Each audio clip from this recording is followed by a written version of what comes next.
All right, everyone, welcome to the latest episode ng Meta Deep Dive. Paiba-iba yung pangalan natin, but more or less, you know what you're gonna get out of this podcast natin. It's always gonna be a combination of substance and a little bit of entertainment. Sometimes sumasobrang entertainment, we can't help it. Kasama natin today someone who I haven't seen for a long time. It's been a while. Admiral Romel Ong. Kamusta po kayo dyan over the past 21 hours? Okay, long time no see. Long time no see, Admiral. Yeah, I mean, of course, one of the greatest pleasures of this podcast that I built over the past 2 years since election 2022 is creating a sense of community. And nung isang araw dun sa ating UTAC forum, just to be clear, hindi tayo nagpaparinig na walang ano yung kabila. Ito yung usapan, Taft at Katipunan. I mean, na-feel ko yung sense of community natin, Admiral. Did you feel our sense of community, Admiral? Medyo No, it's not a trick question. It's not a trick question. Di ba? All stars. kasi wala naman ako access dun sa chat room so parang hindi ko nakikita yung Ay. internet with the audience. No, the audience are still quiet and waiting. Now, Admiral, I was wondering, of course, you, Secretary Llamas, Justice Carpio have been in conversation for quite some time. So it was good to have all of us under one roof. Although very small room, tight room. Mas marami pa yung media kaysa space doon, no? It was crazy. It was crazy. It was full. Now, Admiral, obviously, speaking of friendship, we can talk about lots of friendship or not so friendships sa West Philippine Sea. Admiral, have you followed yung latest hearing in sa Senate? Meron palang libro si Sara Duterte, self-authored.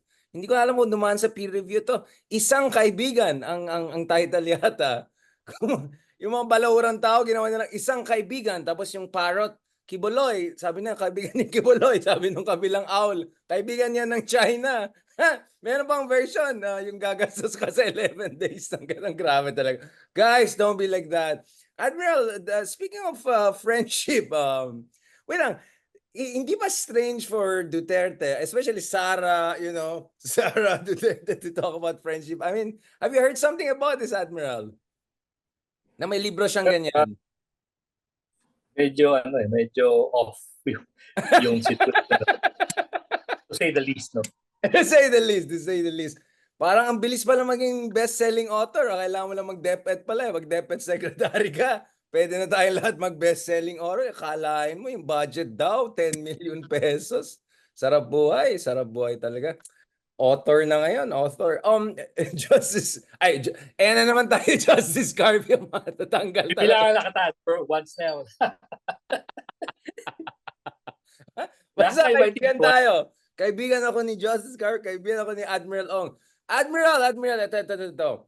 Pag-usapan natin, obviously, latest in the West Philippine Sea, itong nakakabahala ng developments sa nakita natin sa Sabina Shoal, at of course yung direction of bilateral relationships natin. But honestly, the reason I ask about Duterte and all of that, because during that hearing, ayan, serious na tayo, Admiral. During that hearing, Sara Duterte had this weird tangential thing na, ito si Risa, binabanatan kami mga Duterte dun sa speech niya sa Akbayan. Wow, stalker, di ba? Na ano kami ng China, ganun. I mean, Admiral, do you think the Chinese see the Dutertes as their friends? Speaking of isang kaibigan, sa tingin mo ba sila bang isang kaibigan ng China sa Pilipinas, Admiral? Well, I think looking back to the previous administration, that would fit the description, kaibigan talaga nila. Yeah. Sige, you're free not to self-incriminate and let me take the punches and all of that. Pinapainit natin kasi alam mo naman, Admiral, di ba, pag sa klase, minsan maaga ka mag-start, paparating lang yung mga estudyante. So, pumapasok pa lang yung mga estudyante, ito yung warm-up lang ng pre-lecture discussion natin. Admiral, no, I mean, going back to this, the reason I raised that also is because dun sa forum natin sa UTAC, pinag-usapan po natin, Admiral, yung issue ng misinformation, malign influence. Of course, nabubuking na yung mga ibang fake journalist ng China na kunyaring journalist, yung pala iba yung ginagawa. So, I mean, how serious is the presence of openly pro-China elements or not so patriotic elements na tahimik pagdating sa West Philippine Sea, in terms of making sure na magkaroon tayo ng national coherence, alignment, at saka effective response dun sa threat na meron tayo sa West Philippine Sea, which we'll discuss more as we move forward, Admiral. How serious are these friends of China, if I can put it that way, mga isang kaibigan ng China sa Pilipinas? How much of gaano sila kasagabal sa pagbuo ng isang united front sa Pilipinas pagdating sa yung ating laban sa West Philippine Sea? Well, I think mahihirapan naman tayo magbuo ng 100%. Everybody is on the same page as far as West Philippine Sea is concerned.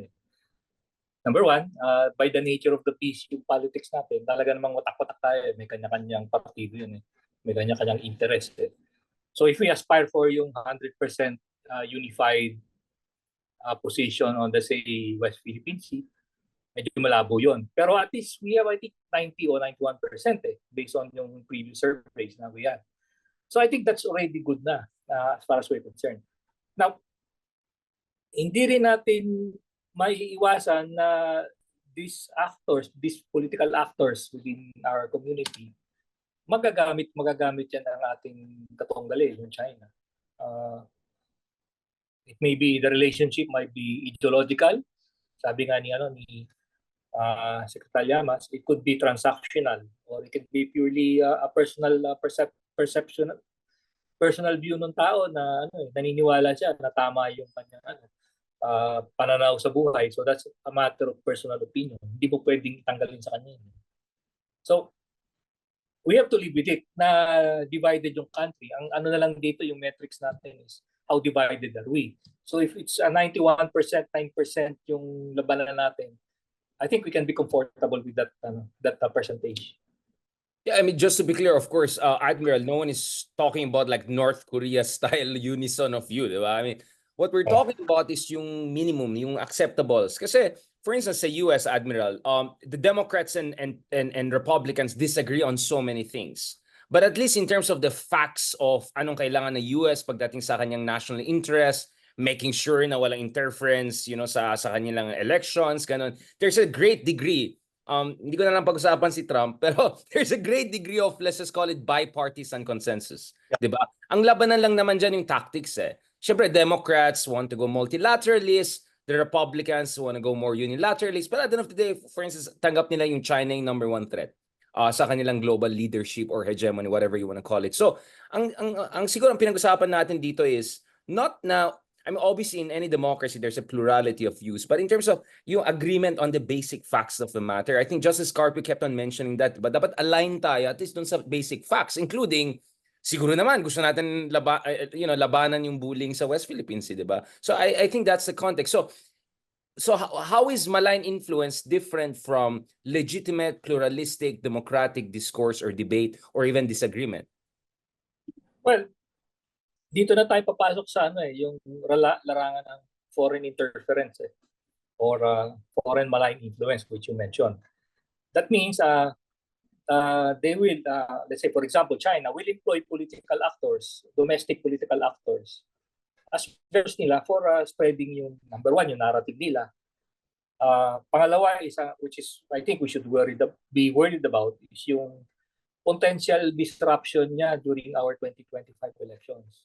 Kasi we have to anticipate that will be a battleground for itong US, yung Philippine-China problem sa West Philippine Sea. Pag-i-spill over yan sa 2025 elections natin. Kasi if we go Sun Tzu, okay, the best way of not winning without fighting is actually co-opting yung political katunggali mo. Kaya yung psychological warfare is the most important thing to them, no, Admiral? That's why psychological warfare is so important for China. Correct. Yeah. It's the cheapest but the most high impact. Parang ganun. Low cost, high impact. Kasi when you talk of psychological warfare, ang tinitiran niya yung yung will to fight, yung moral will to fight ng citizens ng kabilang bansa. Okay. You compel the other country or yung adversary mo to actually accede or appease to your position. Admiral, I'll push you a little bit on this, no? So there are two layers to this, no? One is pagdating sa mga perceptions of China at saka West Philippine Sea, nakikita natin ang laki ng agwat ng opinion sa Mindanao, especially yung mga parts ng Mindanao na malapit sa Davao, etc. At yung kabuuan ng ating bansa. So there seems to be kind of a geographic divide in terms of views of China. And siguro may kinalaman yan sa mga Dutertes. But secondly, and more directly related to Dutertes, hindi ko alam, Admiral, anong basa mo dito. During time of Digong, I met two kinds of DDS. Actually, I wrote about 5 kinds of DDS, including yung mga technocrats na nakikisaka, yung mga opportunists, but dun sa mga yung mga authentic, I mean, sincere na DDS, if I can put it that way. Yung iba sa kanila, Admiral, siguro nakilala tayo back in the day, lalapit alam mo, Prof, mahal na mahal ko yan si Digong, palaban yan, pero bakit sa China ganun po siya? So, sa akin sila humingi ng explanation na alam nila critical pa ako kay Duterte na, bakit ganun, Prof? Di ba dapat ganun? Oh. And then yung iba, and I think there's still a lot of them is, hindi, whatever Duterte says is the truth, di ba? May medyo catechistic na eh. I mean, I don't want to use the word kulto, pero may pagkaganon na whatever Duterte says, yun na yun, di ba? So if Duterte says, US yung kalaban, China yung kaibigan, then yun na yun. So kaya nga, para sa akin, it's not like we're starting from scratch eh. We are recovering from 6 years of Duterte disinformation or Duterte dissonance, if I can put it. And then right now, meron pa rin mga divide eh. Nakita ko yung SWS surveys, for instance, on views of West Philippines, 2022 pa lang among others. And in-explain ni mga has yan, yung my fellow columnist at Philippine Daily Inquirer. Ang layo ng Mindanao points of view eh. Again, you can go sub-regional in Mindanao, so I'm sorry to our Mindanao friends, I'm not trying to generalize. But ikaw, Admiral, what is your read on that? Kasi it looks like differential yung impact ng misinformation or disinformation. Hindi siya even, di ba? Oh. I would like to factor another may ibang possibility. Well, of course, andun yung influence of the Dutertes sa Mindanao, no? But we have to recall na Mindanao has experienced violence from violent extremism, tapos yung terrorism, and it impacts yung communities nila doon. So maybe pag binalansin natin ay magkakaroon pa tayo ng farm elections also. So pag winiin mo kung ano yung mas compelling na problem sa kanila, baka yung local dynamics yung effects, post-conflict effects, trying to recover from that, mas magwe-weigh in yun compared to sa West Philippine Sea. Yung immediacy, what you're saying is the immediacy and the historical trauma kinda prevents some of our kababayan from fully seeing yung threat coming from the outside. Yun yung sinasabi po nyo. I see your point. I see your point. Good point. Yeah, kasi mas impactful yun eh. Naranasan nila yun eh. Biro mo, you're living with Abu Sayyaf, you're living with secessionism, and most likely affected yung communities mo by yung labanan between state and non-state actors. So, mas visual sa'yo yun, mas manararamdaman mo. And kita mo yun, apektado ka. Ngayon, pag sinabi West Philippine Sea, baka from a Mindanao lens, baka parang pa yun eh, parang it's a concept or an idea, pero hindi mo maramdaman yung epekto. Mas abstract siya kaysa visceral or immediate. Gets ko yan. That's a very good point. I do not completely, I do not disagree at all. Siguro ang isapan lang dito is ano yung mas wagi, no, dun sa mga factors na yan, ano yung mas malaking factors, no. Admiral, before going to the latest in the West Philippine Sea, no, honestly, kayo po bilang isang patriot, former top naval serviceman, how did you feel during the Duterte time? If it's okay to ask you. Ako, I don't come from a military background, pero bilang isang eskolar ng bayan, isang UP graduate, parang I felt offended na grabe naman to, parang walang self-respect itong presidente natin. Grabe. I would imagine 10 times worse yung sakit na mas masakit doon sa ating mga sundalo, sa mga taong katulad. Richard, na-mute ka. Na-mute na ako. Can you hear me now, Admiral? Can you hear me, Admiral? Bakit na-mute ako? Huh. Now, can you hear me, Admiral? Wait lang. Kaya na, meron na. Yeah. Ano Sinasahot. nangyari? Wait lang. Admiral, I'll admit, for a second, I thought parang ayaw mo sagutin yung tanong mo. Like, hello, Hindi, I nawala. can't hear you. Ginaganon ko si Secretary Llamas. No, baka may internet connection issue. Admiral, just to ask you about it, how did you feel during the Duterte time when he was saying all of those things na hindi tugma dun sa ating national interest, to put it mildly? Okay, well, I think may connectivity issues ka talaga. No? Well, we were, personally, I was uncomfortable kasi parang ano eh, parang meron kang ethical dilemma. You're supposed to, number one, defend yung country mo. You're supposed to protect your people. Tapos you receive these instructions na, okay, bawal magpatrolya ng West Philippine Sea o ng beyond the exclusive economic zone. Hindi mo pwede gawin ito. Tapos yung ating alyansa with the US is already parang something that needs to be shelved. Okay.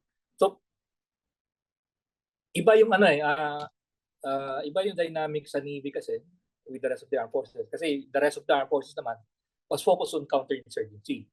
So parang okay lang, tuloy-tuloy lang naman yung But for the Navy, kasi ang mission namin is to protect yung ating yung karagatan, that it poses an ethical dilemma na parang meron kang mandato para gawin yun. And there is no, it should be agnostic in terms of politics. It is a mandate that you perform regardless kung sino yung nakaupo. But for yung nakaupo na yon to say na hindi mo pwede gawin ito kasi it's against yung policy ko kasi it will affect our relations with China. Para merong problematic para sa amin. So, Admiral, obviously, sorry, I forgot for a moment na nag-overlap. You were still in service, no? During some of these years. So, anong year po kayo nag-retire from service? 2019. 2019. So, you had more or less still 3 years. So yung first 3 years ni Digong na pinakamahirap, no? Or at least the first 3-4 years, andun pa sa service. To the degree that you can share with us, Admiral, totoo ba na talagang pinapasuppress ng admin dati yung mga pangyayari sa West Philippine Sea? Totoo ba na talagang in a way parang piniprevent kayo from exercising your duties? To the degree that you can share, I mean, how bad was it? It's not so much yung kasi hindi naman yan nakasulat na bawal mong gawin yan. It's nasa yun eh. Yung you can sense naman yung yung coordinates of direction or yung gusto mangyari sa taas.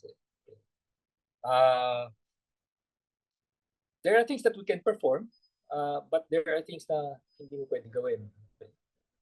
Ang major na tinamaan doon is yung informing the public of what's happening. So minsan nade-delay yan. Minsan after 3 months or after 4 months, doon pa lang lalabas, okay, nagkaroon ng incidente dito sa I remember yung there was one incident when the aircraft carrier ng China, yung Liaoning, passed by Cebu to Strait. It was several months before it was the public was informed may nangyari ganun incident. So it was suppressed in a way. Now, and that was not an exercise of innocent passage, no? Kasi naka-on yung radar and weapon systems niya, di ba? Or actually, enough niya yata yung signal niya, di ba? Na parang surreptitious. They did something fishy, yeah. Well, you can say na they were not violating yung international law kasi number one, international strait naman yung Cebu to Strait. So, expeditious, we presume expeditious yung kanyang transit to our internal waters. But aside from international law, there is a thing as yung parang practice among navies, particularly as it affects the Philippines. Pag may mga foreign navies o international navies coming into our archipelago, normally, nagre-request siya ng diplomatic clearance as a courtesy. Okay? But for this, for this type of incidents, they just pass through our waters walang pasintabi. So when you ask the embassy, yung embassy nila ano nangyari, sasabihin nila, they were also not informed. Okay? So meron mga ganun insidente.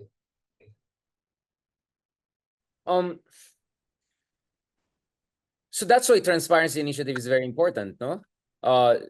That's where the value of Transparency Initiative comes in because yun yung talagang missing nung panahon ni Digong, di ba? Yes, ang ganito yung ano parang ganito yung logic doon eh.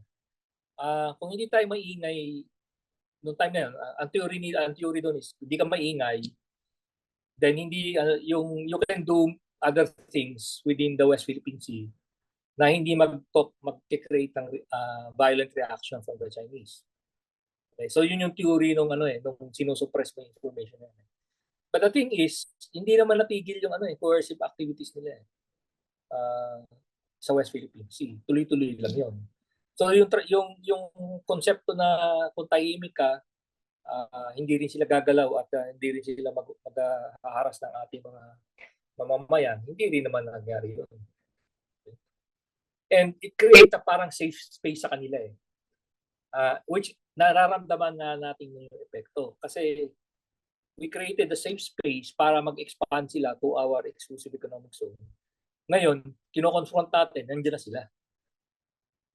Okay. So, nahihirapan tayo mag-push back kasi nakaano sila more or less nakasettle lang sila within our internal waters. Well, within our exclusive economic zone. Kaya if we are to yung first step talaga natin dito is kung babalikan natin, we need to be present also. We need to establish, we need to restore yung presensya natin sa dagat natin. Right. Apologies lang, Admiral. I'm thinking, looks like there's some network issues. I don't know. Lahat ng tao ay nag-urge ng check, para I'll check yung network. Mukhang lahat may network connection in the area, no? So hindi ko kasalanan. I thought sinasabotage tayo But at least I think on your part, things are looking better compared to my side. Admiral, pag-usapan natin, I mean, again, I know, your expertise really on naval West Philippine Sea issues, but anong read mo na if etong mga impeachment things against Sara, all of these ICC things, all of these things move forward, do you think this could lead to instability that could undermine the country, or do you think na whatever happens, we can still hold this together, or if anything, actually the country can come out better out of this itong hidwaan ng mga malalaking pamilya or dynasties? Ang kung ikakabit lang natin sa West Philippine Sea, ang nakita ko lang potential diyan is of course yung it will create some political tension within the country. So that political tension creates a vulnerability for us that can be exploitable. Okay? So hindi natin but again, we do not go through that process kasi we need to confront the problem. Okay? At some point there needs to be some form of hindi naman retribution, but Clean up. We need to examine, okay, ano yung nangyari and ano yung implication ng ginawa nila for the past few years. Okay, ano yung na-violate nilang batas. Okay. So we need to go through that process of confrontation para maka-move on tayo. Again, so on one hand, you're saying, Admiral, na ito it is what it is. We have to go through this process kung talaga there's grounds to questioning conduct ng mga Dutertes, whether as president or vice president currently. But don't you think also this process could be a kind of a mobilizing catalyst for a better understanding ano yung mga yung minimum na kailangan natin bilang isang bansa? I mean, in a way, what I'm saying is, hindi ba siguro magkaroon din ng opportunity out of this crisis for the Philippines to figure out ano ba talagang gusto niya, ano talagang kailangan niyang gawin? Kung babalikan natin yung past 6 years, we went through a populist regime. And tapos ang daming nating inallow na laws to be violated. Even tayo rin as citizens, we need to examine why did we, kasi in a way party tayo ron. If we kept silent, or hinayaan lang natin, we are also party to that question of ano ba yung mga accountability natin as a citizen. Okay, tayo bilang citizen, tayo lahat. Ano yung accountability natin for allowing certain law to be violated during those past 6 years? And also understanding what are these laws and bakit andun yung mga batas na yan, di ba? Na why you can't make just secret agreements, bakit dapat may certain degree of transparency, dapat may multi-stakeholder interaction. Kasi the reason I'm saying this is, Admiral, I think there is, ngayon lang natin nakikita yung clear contrasts of views, no? Na kung saan talaga, some of the biggest families, dynasties in the country are openly questioning each other's point of view dun sa ating national interest, diba? I mean, the Dutertes are the most outspoken critics of what some understand as a kind of a normal Philippine foreign policy. And as far as President Marcos is concerned, he's also very proactive in pushing for an understanding of the Philippines as a rising middle power, a more independent, multi-aligned foreign policy. So, in a sense, para sa akin, ngayon nakikita natin na nagkakaroon ng clear articulation and clear fault lines and distinctions na wala dati. Kasi dati, trapo-trapo lang, di ba? Anyone will just say, motherhood statements. Kaya very clear na yung distinction. I mean, I would have expected that to happen if former President Aquino, God bless his soul, I mean, if he were actively opposing Duterte in his earlier years, hindi nangyari yan. I mean, he chose, dignified silence na lang. But now, talagang you can see the clear contrast. Walang dignified, neither dignity nor silent si Digong, di ba? Openly kini-question niya and he provides an alternative narrative. Some would even say propaganda or disinformation. While President Marcos also very actively insists na tama yung ginagawa niya and he has to be supported accordingly. So look at the SONA speech of Marcos or international speeches niya and then titignan mo yung mga sinasabi ni Duterte sa SMNI, whatever. So now you have a clear contrast between two major figures in Philippine politics in a way we didn't have before, right? So there's now more room for strategic discussion. Whether you support either of the families, the fact that we're having this public debate, I think it's good for the country. Nagkakaroon ng participation yung citizens natin, yung masa. And we all learn from this. I think we will all learn from this yung process na ito. Whether masaktan tayo hindi kasi meron tayong pinapanigan tapos nakikita natin yung pinapanigan natin parang later na question tama ba yung posisyon ko noon o ngayon. Okay? Kasi kung hindi natin gagawin yung proseso na yan, parang we swept under the rug yung nangyari before. And that creates the possibility na mangyari ulit.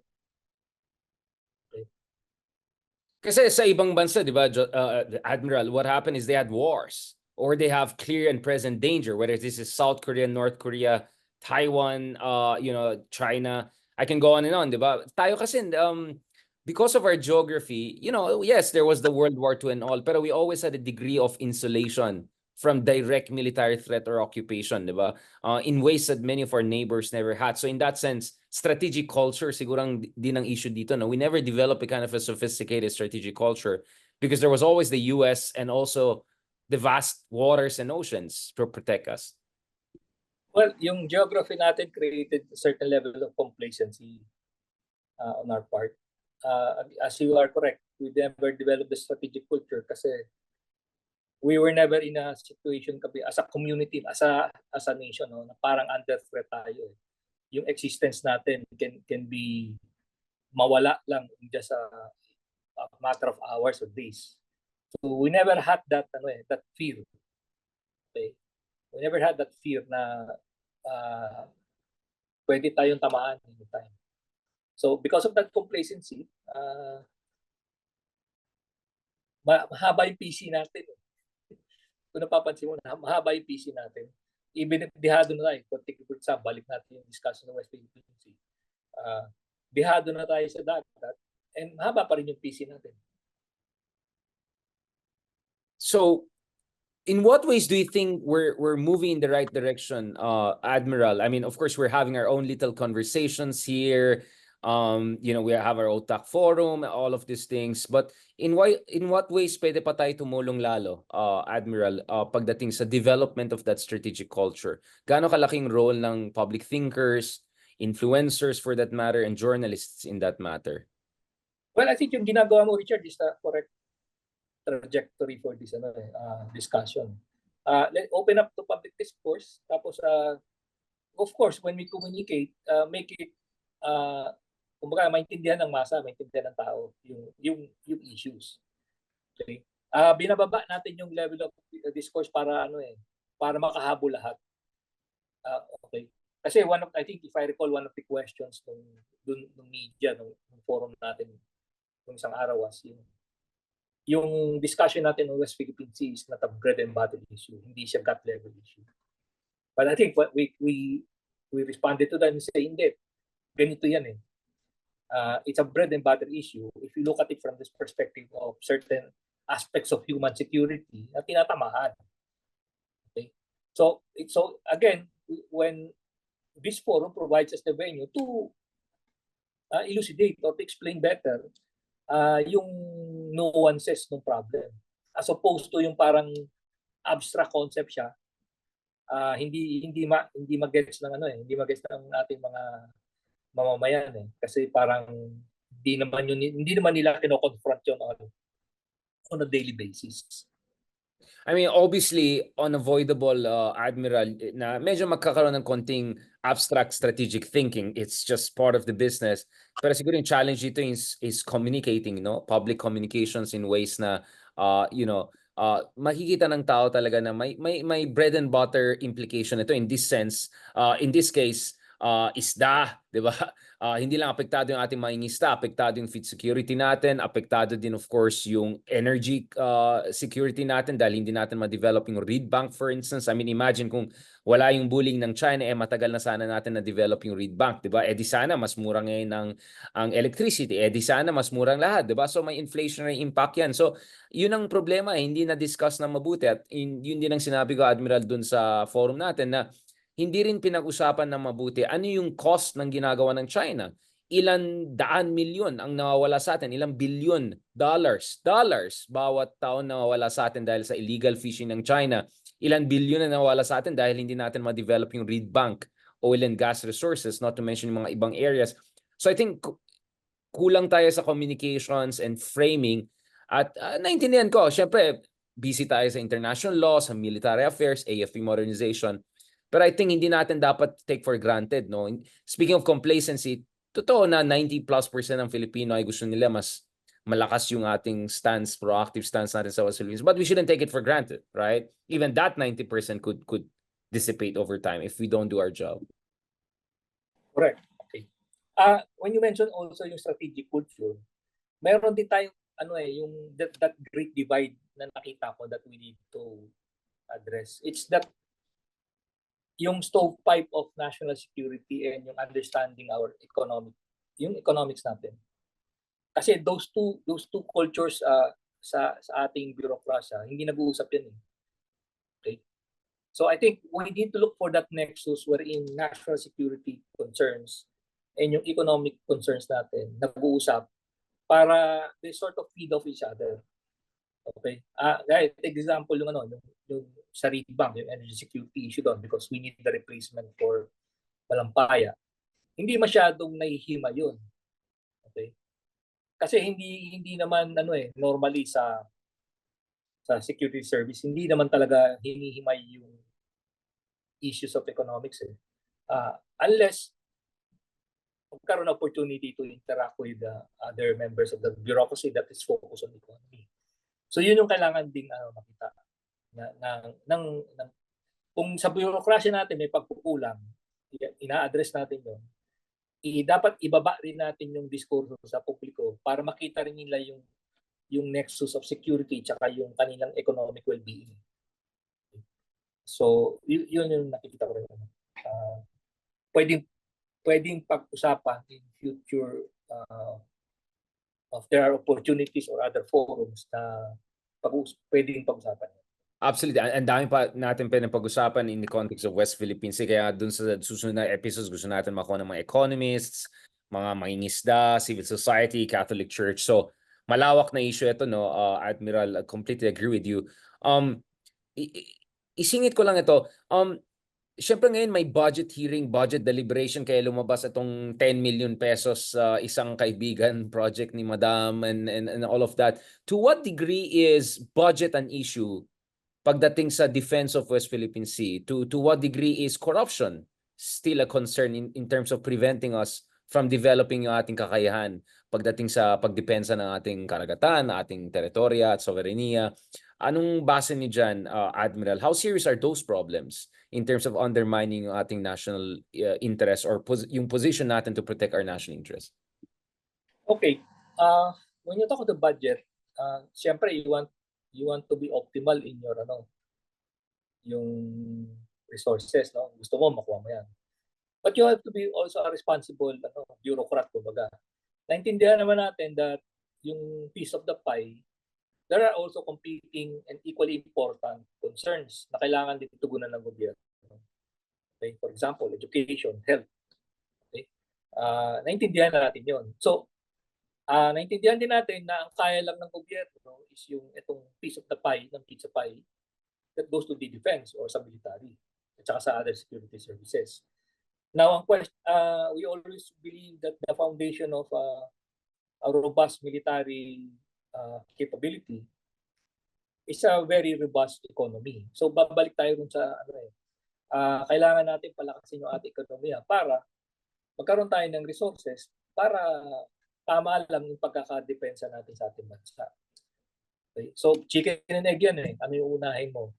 Guns versus butter. At some point, you have to make some calibrated choices kasi may opportunity cost involved yan eh.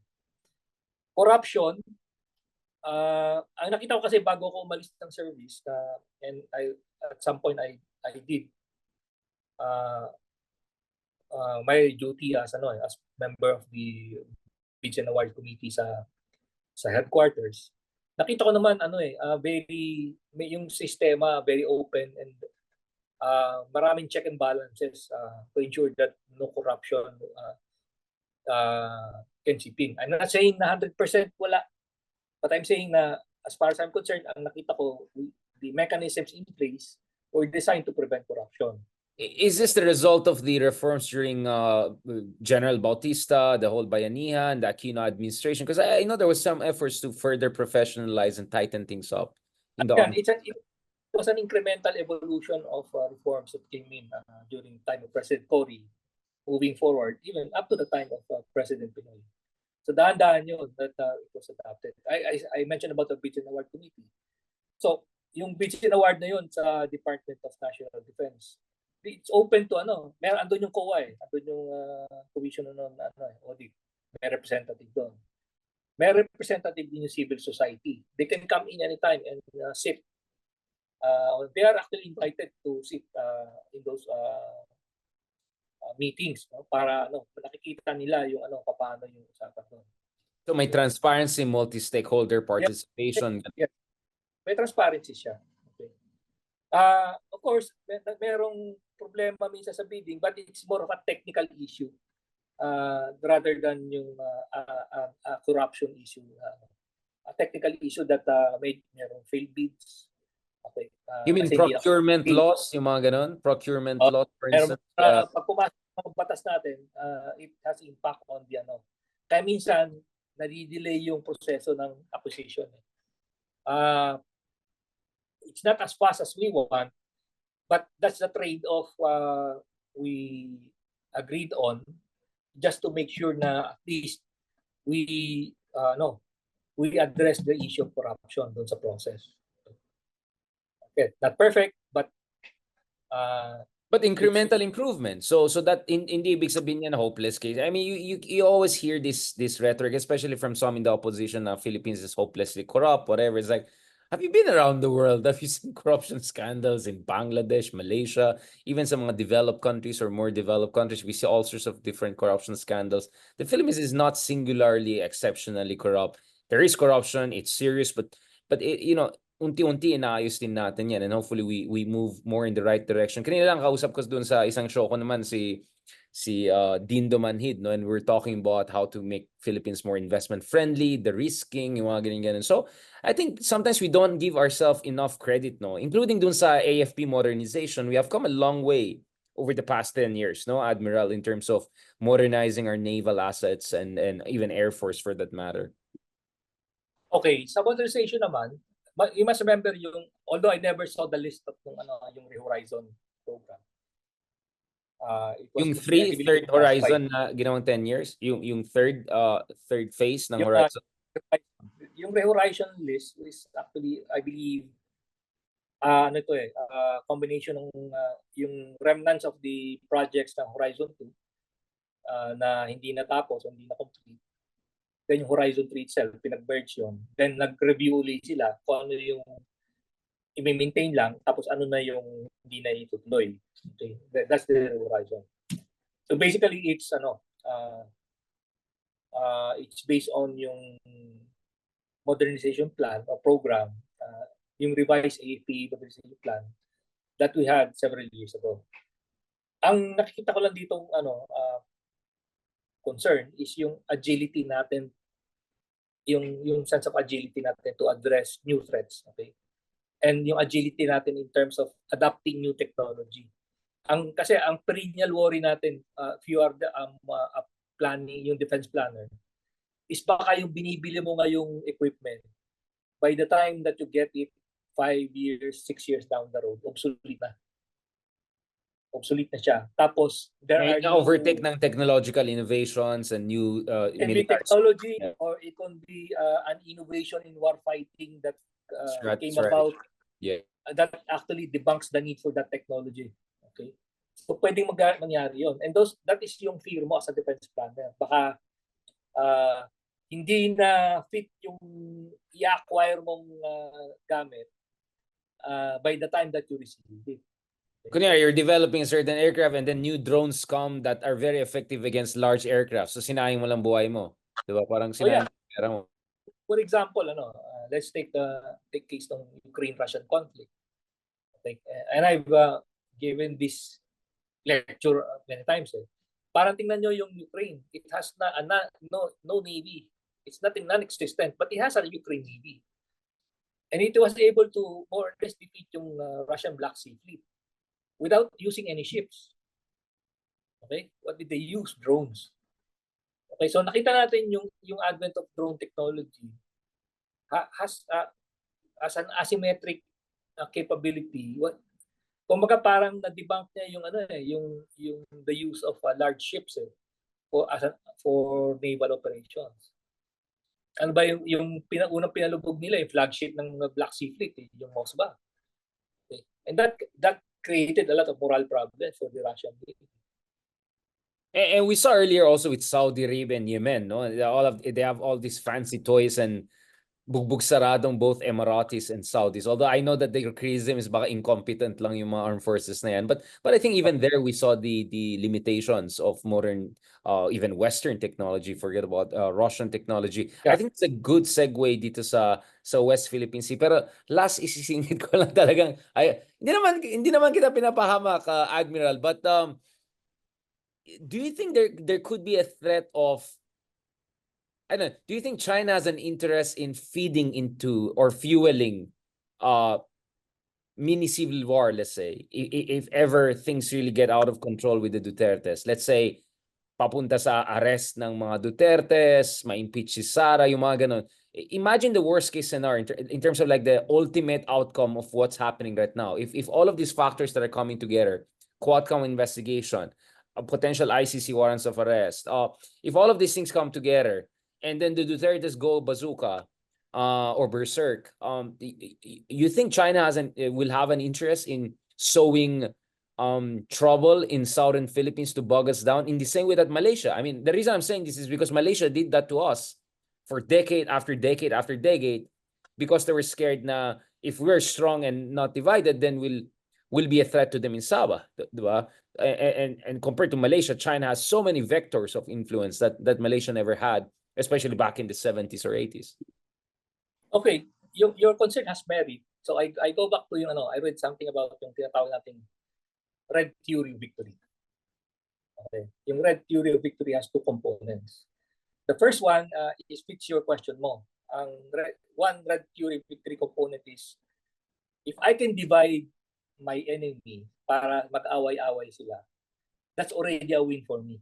I don't have to go to war. Okay? If I have sufficiently destabilized my adversary to the point na na-distract na sila because of infighting and they're no longer focusing on me, I win already. Panalo na ako doon. The other aspect of That's a minimalist. Let's just say that's a minimalist approach, right? Right. Yeah. Okay. The other one, siguro, is the proper segue to yung West Philippine Sea is on escalation naman. If I can escalate it to the point na that you are willing to give up your national interest because you're afraid that I will escalate situation further. So you'd rather give it up to make sure to de-escalate. Okay, and we've seen that happen. Okay, so those are the two components of red theory of victory in place. So the other one fits into yung question mo kanina. Is there the possibility? Of course, yes. It doesn't have to be a successful regime change if I follow yung logic ng question mo. It just needs to destabilize the country in a way na hindi tayo makatutok sa West Philippine Sea. And Mindanao looks like a soft underbelly if I use the Churchillian description. Yeah. And if you go back just a few years earlier, di ba, we were focused on the CPP, NP, NDF. Yung local communist movement as a threat for 5 decades. And for 5 decades, nobody's minding the store as far as defending yung ating territorial waters, yung exclusive economic zone natin. Kasi we were looking inward. If you're asking for an analogy, that's the best analogy for yung concern mo. Now, speaking of this, what's happening in the West Philippines right now, obviously, medyo weird yung nangyari kasi the breaking news was being broken down as we were having conversation the other morning dun sa Utak Forum natin sa Adriatico Cafe. What was your initial read? And then now, let's say 24 hours to 48 hours removed from the incident, how has your read of the situation evolved? First, in terms of the immediate implications, and at the same time, in terms of understanding of ano yung broader macro strategy ng China dyan sa West Philippine Sea. Okay, I think during the Utak Forum, I mentioned naman yung the way I constructed yung strategy ng China sa South China Sea is they're after sea control of the entire body of water of the South China Sea. Okay? So ang doon is yung nangyayari, we cannot isolate just yung incident sa Scarborough Shoal, sa Second Thomas Shoal, then yung Sabina Shoal as separate incidents. They are part of one kumbaga ecosystem. Integrated theater. One theater of operations yan. Okay. Now, if we deconstruct yung Sabina Shoal incident, with our Coast Guard, I mentioned sa Utak Forum na it's the same playbook na ginamit nila sa Second Thomas Shoal. Ang point lang I think ni Yusek Jonathan was, ang mission ng dalawang barko was actually to resupply other islands and features. I think it was mentioned in the paper, yung Lawak tsaka Panatag. Okay. But that's us. We know that yun yung mission doon. But if baliktarin mo yung mundo and look at it from the lens ng China, I think they were overthinking. They were thinking na we are trying to duplicate yung Sierra Madre tactic natin. Paranoid sila in that sense. They were thinking already na yung Teresa Magbanwa, i-beach natin yun, ipe-permanent na natin doon sa Sabina Shoal. So siguro ang nila, naisaan mo na kami, hindi kita pala dalawahin. Okay? Maaring yun ang calculation nila. And again, if we use yung Second Thomas Shoal playbook nila, remember, I think we had this podcast before, sabi ko, dineconstruct natin yung what is Second Thomas Shoal. So we occupy the inside the shoal through yung Sierra Madre, But we do not control the waters around the second Thomas Shoal kasi andun yung presence ng Coast Guard and Grisha. The third component nung system na yon is yung mobility corridor linking yung Sierra Madre to Pinlan, Palawan. And nagko-connect sa kanya yung resupply ship o yung resupply boat. In this case, if we go to second Thomas Shoal, ang tinitira palagi ng China yung resupply boat, meaning yung sustainment capability. So dito, if we look at yung nangyari sa Sabina Shoal, and kung they were thinking na if this is going to be a Sierra Madre Part 2, ano tinira nila?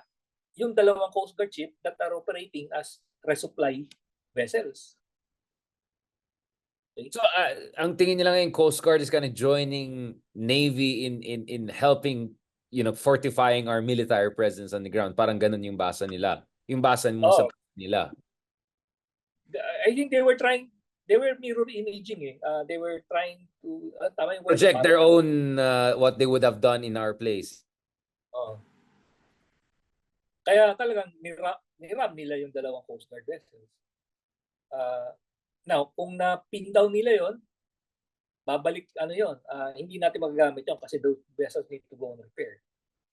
So for that period, unless the Coast Guard is able to replace the two vessels with the new ones, but I would expect kapag pinalitan yun, ganun nang gagawin nila ulit. And you were saying mission kill could be one of their, to degrade our capability for resupply and patrol could be also one of the offshots of their strategy, or part of their strategy, rather. Yeah, mission kill is, I point the word mission kill tactic. Basically, it's addressed to yung barko. Kung hindi niya ma-perform yung mission niya because of derangement o nasira siya. Okay? In this case, nabutasan yung barko, obviously, babalik mo yan sa kailangan mo siya mag-undertake ng repairs. So for the period na hindi natin siya magamit, that we lose that opportunity to use that vessel for those type of missions. Okay. Alam ko 10 lang yung ganung type of vessel. So kung ulit-ulitin nila yung tactic niya, maubusan tayo ng in like manner, naubusan tayo ng item. So in that sense, obviously, my position is Transparency Initiative has its own value. It has helped us to mobilize public support, get the basic facts right. At the same time, I see the value of the AFP not asking yung tulong galing sa US in a sense that we can handle it ourselves.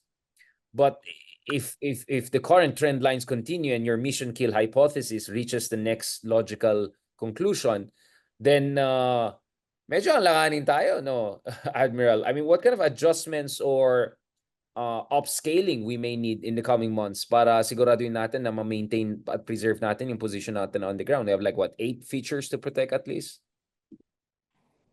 I think we also discussed this before. Yung option natin is looking at larger commercial type vessels that we can lease, then later on maybe buy and may repurpose or commission as naval vessels or Coast Guard vessels.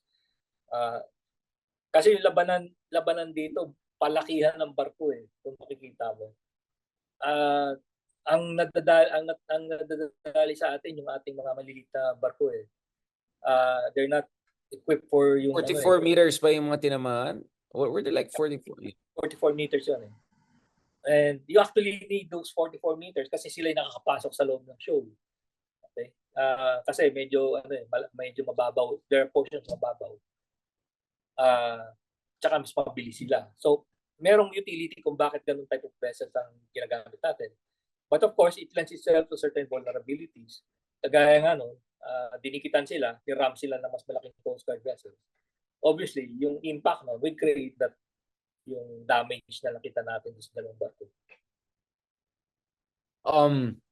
What about the aspect of I know inuulit natin yan, but medyo nakakatakot na nangyari to. Do you think we should really adjust yung MDT natin to deal also with gray zones? How can the US be helpful? How can our allies be helpful in dealing with these kinds of gray zones? This is very, very aggressive. At least nagsalita na yung mga ibang bansa after this incident kasi timing sila after yung aircraft incident last week sa Panatag Shoal. Yung sa akin kasi, Richard, bago natin, sa akin kasi last option yung MDT. Kumbaga, extreme case na yun. Sa akin kasi parang, ang tanong ko is, baka kailangan mag-adjust tayo muna ng tactics.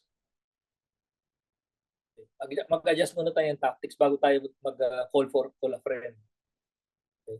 Kasi, ang nakita ko rito, we are using tactics that we kumbaga basang-basa na talaga ng kabila. Tapos Na-exhaust na yung ano niya, yung tapos pag in-escalate nila, ang parang ang default mode natin is look for ways to de-escalate. Balik tayo sa Red Theory Victory. Pag pinush comes to shove ko, in-escalate ko na escalate, then mahina loob mo. Ang gagawin mo is not to escalate, it's to de-escalate. At some point when you de-escalate, you might be compelled to give up ano yung pinoprotektahan mo. Okay. In this case, if we follow the playbook under using yung lente ng kabila, ang visioning nila rito is ano ba objective nila? Pauwiin yung Teresa Magbanwa eh. Okay. Yun yung ano nila eh, yun yung ano nila eh. But if we do that, tapos walang replacement, that creates a vulnerability. Papasukan na nila yun. Kasi one thing also I learned during my past life sa Naval Forces West, pag nagpakita ka ng interest sa isang area, tapos hindi mo siya pinurso, papasukan na nila yon. kung hindi mo pinanindigan. Kasi, yeah. Kasi in-expose mo na yung sarili mo na importante sa iyo yun eh. Okay. So, uunahan ka na nila doon. Dito, whether we like it or not, pinakita natin, critical yung sabihin na show sa atin. And tama lang naman kasi 75 nautical miles from mainland Palawan eh. So, kung makita tayo ng butas niya, let's say, for some reason, we are forced to pull out Teresa Magbanwa without any replacement, papasukan na nila, hindi na nila bibitawan yan. Scarborough Shoal scenario natin. Yung pupuntahan natin dyan. Ako naman kasi, Admiral, it's not about calling the friend. It's about using the calling the friend card in a more effective way. If I can put it that way, diba? So for instance, we have this new $500 million defense aid package. Ambassador Romualdez told me the last week during sa interview natin on this show na, we're looking at the up to $3 billion total package of defense aid over the next 4 or 5 years. So my sense is there's a lot of focus on AFP modernization, Coast Guard modernization. That's great, but that's a little bit long term, right? There has to be also more focus on the short term, immediate responses. And so far, Japan was the most useful to us in a sense that tinulungan talaga yung Philippine Coast Guard, binigyan radar system ng AFP. And of course, there's also India and South Korea helping. But I'm not sure US has been anywhere close to where it could have been in terms of being optimally helpful to us as an ally. Parang hindi commensurate eh. Again, it's not about begging our friends. It's not about calling in your friends. In fact, it's just about making sure you're using what you got there, because we shouldn't be alone in this fight, and we should have some element of deterrence after all if we have this alliance and friends and all. Or my sense is you guys think I'm just asking too much or I'm pushing it too much. Tama naman, but ang problema kasi ganito, it's more of an issue of logistics eh. Yung ino-offer nila is something that we either we do not need or we cannot sustain. Okay, that's why we're looking at other partners in terms of yung sa acquisition natin, because they can provide us the equipment that we need at the cost that we are affordable to us, and still yung utility niya magagamit talaga natin. Okay. So, alam naman natin na US standard of equipment medyo quite expensive. Okay. So, kung meron man ayuda na galing sa kanila for supporting our defense posture, siguro magsa-cycle back yan doon sa acquisition ng equipment nila na kailangan natin. Siguro, let's take an example of, although the cost itself is, yung funding itself may not be sufficient. Let's say if the Air Force is looking at acquiring an F-16, so kung yung perang yung support na ino-offer ng US can be used to jumpstart yung acquisition of F-16. So you're saying it should be a full package of support. Or what about I don't know, asking Denmark to give some of their used F-16s to us na still could be very helpful. You know, not US directly, but asking NATO friends, NATO allies to do that in our behalf because they all want to move to F-35 or whatever, right? I think pwede naman eh. If we acquire, let's say, for example this is just an example, an F-16 from other countries, not the US. Yung improvement ng system rin, the funding coming from the US can be used to support the improvement ng aircraft na yun. Okay, so if it's an earlier model, parang bumili ka ng kotse na na lumang model para ma-upgrade yon, the funding that potentially we're getting can be used to upscale o upgrade yung nabili mong equipment. Okay. Doon pwede pumasok yon. I mean, do you think the F-16 is really worth it? I mean, it's for me kasi parang naging ano na siya eh, totemic na siya eh. Parang I've been seeing all of these fantasies of, you know, Philippines Air Force with the F-16s and all of that. Like a lot of defense geek people have been discussing it, a lot of media coverage over it. It almost has a totemic value, which of course is weird because this is a very old technology in comparison. Yeah. We don't even have a single multi-role vessel and a multi-role fighter, multi-role fighter yet na legit. So even that is a big deal for a lot of us. Well, of course, I'll defer to the Air Force guys kung whether that's the right platform for us, no? I use it as an example kasi yun nga yung yung prevalent sa defense community conversations yung F-16. It could be something else. Okay. But kung babalikan natin yung discussion natin about the Ukraine-Russian conflict and yung lessons learned doon.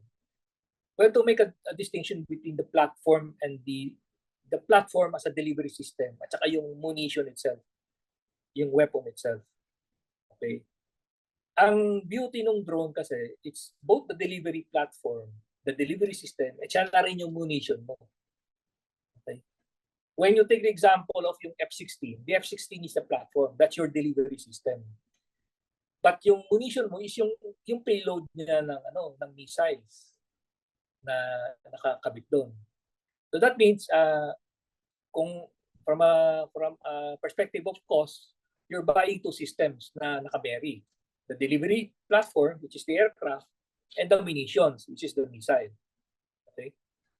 But if we go into the conversation of, I think I mentioned it during the forum, when we try to review yung modernization, maybe we can look at answer the question of how do we fight more cheaper? More cheaper, pero more effectively also. Yeah, pero more effective. Okay. More effective. That's why ang best example ko dyan would be the drone again. As a cheap solution, but effective siya. Okay. Kasi mahirap yung uunahan mo na I want this type of system without understanding saan yung tanong mo dapat saan mo ba gagamitin yan? Ano ba yung number one challenge mo sa area mo? If I look at it from from a naval lens, ang existential challenge natin sa West Philippine Sea are yung Navy, Philippine Navy, Chinese Coast Guard, saka yung militia. Okay? We partly solved that when we acquired yung BrahMos missile system from India, although hindi pa siya 100% na-deliver. It's not being brought in as fast as we would like it to be. Okay, so technically nandiyan na siya pero hindi pa siya up and running. Okay, I'm not familiar with the challenge. Fully operational. Oh, hindi pa siya fully operational. But that is one solution. Kasi with that system, we don't need a ship. We don't need to buy a ship to address yung problem. Okay. But it's a very expensive system, and I think you will reserve that for high value targets. Okay, you don't use that to hit a militia vessel kasi sabi ko nga yung return of investment mo doon sa system versus yung target mo, lugi ka. Okay, if you remember, yung analogy ko is pag pinato ka ng 100 pesos, maghanap ka ng pambabato mo na 10 piso lang. Okay. para So, mas yung masakit yung 10 piso kasi coin siya, di ba? yes. Pinatulang ko talaga yung metaphor mo. Parang masakit talaga yung 10 pesos.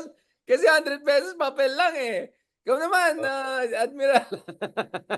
Pero wala, give mo ng bato yung 100 pesos. Masakit. Gusto natin Pinal- ganun. In 11 days, magbabato ako ng 150 million. No? Ayun ang gusto kong pangbato sa'yo, Admiral. Pero sa Admiral, ganito na lang You know where I'm coming from. Obviously, someone watching us could easily say, yeah, you can see the guy below is the amateur because he's all about he's about big strategy. But the other guy is the real expert kasi logistics siya.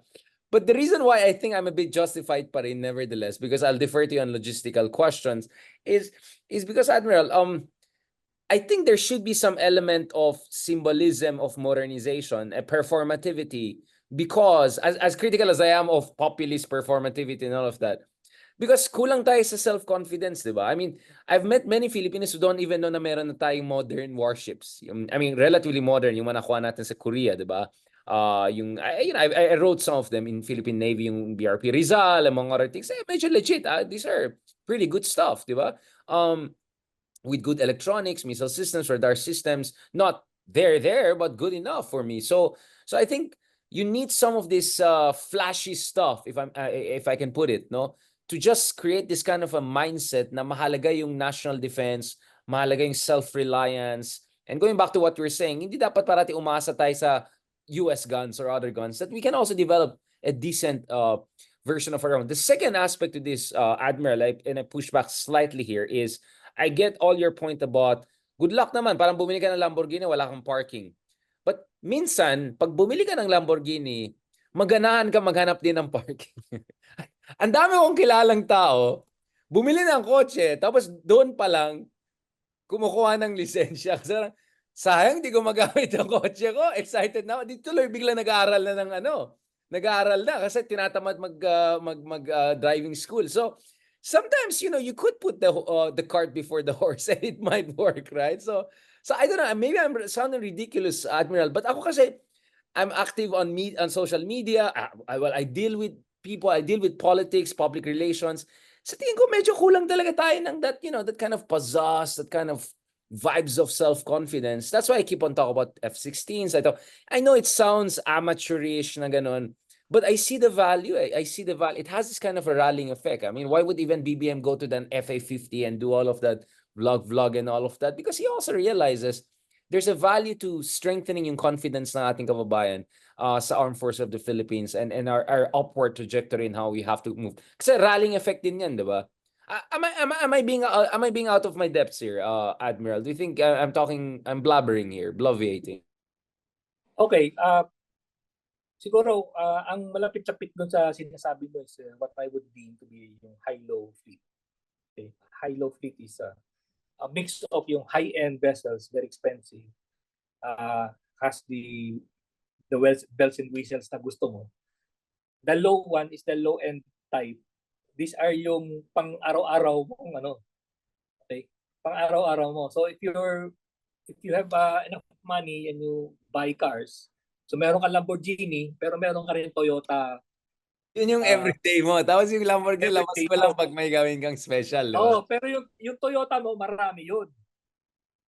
Okay? Marami yun. Yung Lamborghini mo siguro, isa o